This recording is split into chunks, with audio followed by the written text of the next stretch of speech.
Is the Cricket Ovation 2 a good phone to buy in 2021? Well, in this video, we're going to find out. What's going on, guys? Kalipis Tech here, coming back at you with another video. In this video, we're going to be taking a look at the Cricket Ovation 2 and going over whether or not this phone is a good phone to buy in 2021. But before we go any further, I do want to remind you to go ahead and hit that subscribe button. It helps out the channel a lot. But with that being said, let's get into the video. So this phone has a 6.82-inch LCD display, really large display. I really like that a lot. It's got a resolution of 720p, a PPI of 263, and an aspect ratio of 20.5:9. Overall, good job on the display size. That's going to be great for content consumption. So if you're streaming videos, playing a game, viewing photos, even reading, with a larger display, of course, everything is going to show up larger. So in general, you're going to get a better experience.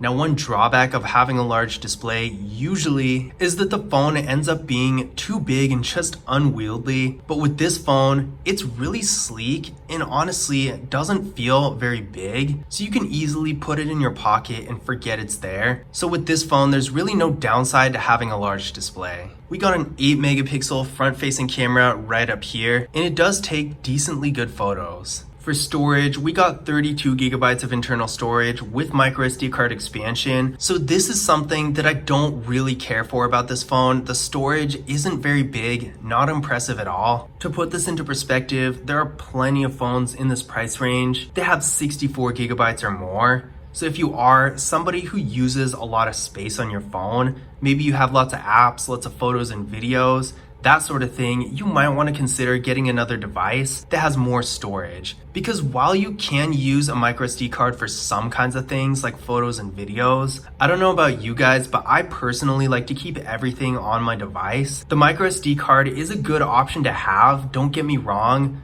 but it's more of a last resort. And if you have to resort to that just for your daily things you keep on your phone, then in that situation, I do think you need more storage. For the average user, you might be able to get by with 32 gigabytes without resorting to a microSD card. It is possible, but you still are gonna have to watch what you put on your phone. So overall, unless you don't really do a whole lot with your phone and don't have lots of apps or photos and videos, there are gonna be better options out there in this price range when it comes to storage. Now, this phone does have a fingerprint scanner, but no face unlock, which is a little disappointing. I do like when phones have both options, and lots of phones in this price range do, so that is just too bad. But at least it has the fingerprint scanner right here on the back in an easy to reach spot. It's pretty common for a fingerprint scanner to be here, so nothing out of the ordinary. So let's give it a try and see how well it works.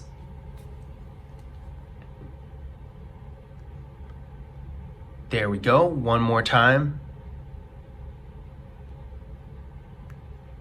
And there we go. So that fingerprint scanner was real fast and responsive. I have no complaints. It works exactly how you would expect a fingerprint scanner to work. Taking a look at the rear camera setup, we got a 13 megapixel main camera, a 5 megapixel ultra wide camera, and a 2 megapixel depth sensing camera for portrait mode. Not a bad setup, but it is missing a macro camera, so if you do like that feature, you might be disappointed here. But I personally like the ultra wide camera a lot better than macro cameras, and not a whole lot of phones in this price range have both. So to me, this is a really good setup. But again, if you are looking for a phone with a macro camera, of course, this is not going to be the device for you. But overall, it does have a decent amount of features for a phone in this price range, and the quality of the camera in general isn't bad either. Internally, this phone is getting 3 gigabytes of RAM with the MediaTek Helio A22 processor. I ran a Geekbench 5 benchmark test on this phone, and it came back with a single core score of 149 and a multi-core score of 453.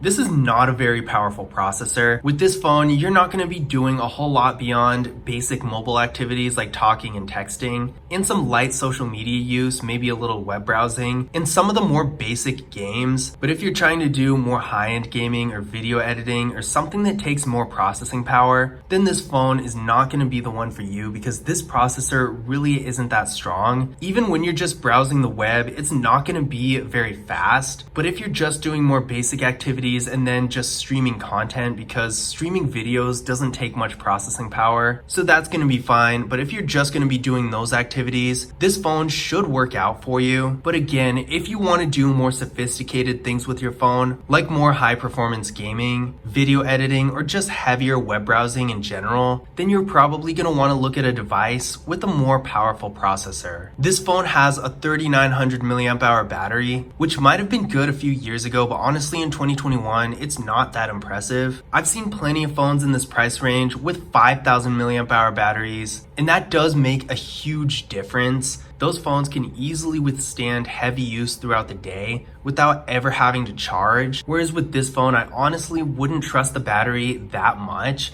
It should probably be able to make it through the day if you're not on it all day. But if you are, maybe if you're streaming some videos or something like that, it's gonna run out of battery pretty quickly. And since it doesn't really support fast charging, it might take a bit to charge up too. So overall, if you're only lightly using your phone and don't really need insane battery life, this isn't really gonna affect you a whole lot. But otherwise, you're probably gonna wanna find a phone with a larger battery. Another disappointing thing about this phone is that it doesn't have NFC. Now again, like the battery, by the standards of a couple years ago, this wouldn't be a big deal, but now I feel like it matters a lot more. In case you don't know what it is, NFC is the technology behind contactless mobile payment services like Google Pay, Samsung Pay, Apple Pay, all that. And in 2021, those services are so common that I feel like every phone should have NFC. And since this phone doesn't, you won't even be able to use those features. This is another one of those things where if you don't use the feature, it's not going to matter at all to you. But for those of you who do want to use those services, this phone is probably not going to be the one for you.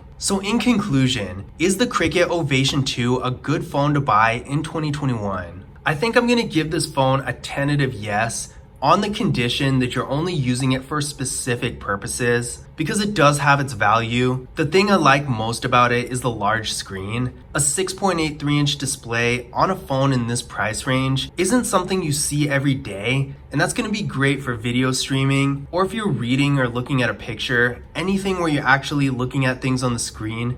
It's just going to be so much better. And the other thing I really like about this phone is that it has an ultra wide camera. I do think that's pretty valuable, especially if you're going to be taking a decent amount of photos. But the downside to this phone is it doesn't have a whole lot of storage. It doesn't have a very big battery, and the processor is not very powerful at all. So it's not going to be the fastest phone out there, and it's probably not going to be able to handle higher end activities like gaming and video editing very well. So if you are more of a power user, if you're into those more sophisticated features, or if you want to use NFC, something like that, then this phone is not going to be a great phone for you. But if you're only using your device for basic features like video streaming, texting, talking, light web browsing and social media use, that sort of thing, then this phone with its really large screen is going to be a great choice. But I hope you guys enjoyed the video, and I hope you found this information useful as well. If you did, don't forget to leave a thumbs up and subscribe to the channel. And as always, I will see you in the next video.